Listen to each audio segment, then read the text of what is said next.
Hello friends, आप सभी का स्वागत है इस न्यू ब्लॉग में। और अभी हम एमडीएम कॉलेज पे आए हैं जहाँ पे हम सभी का फेयरवेल सेलिब्रेशन रखा गया और यहाँ मेरे द्वारा एमडीएम के जो प्रिंसिपल हैं उनको और सर सभी को सम्मानित किया जा रहा है। और ये सेलिब्रेशन हमारे जो जूनियर्स हैं एमडीएम कॉलेज के उनके द्वारा रखा गया है। सर सभी को सम्मानित किया गया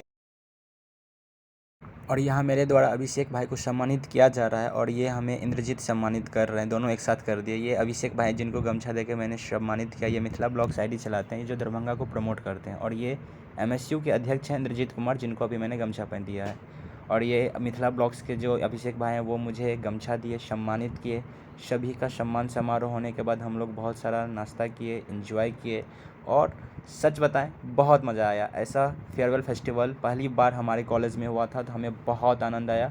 और ये मिथिला यूनिवर्सिटी में हम लोग के द्वारा इनिशिएटिव है कि हाँ, हर एक बच्चों का फेयरवेल सेलिब्रेशन होना चाहिए। कैसा लगा आप लोगों को ये ब्लॉग ज़रूर बताइएगा। Thanks for watching.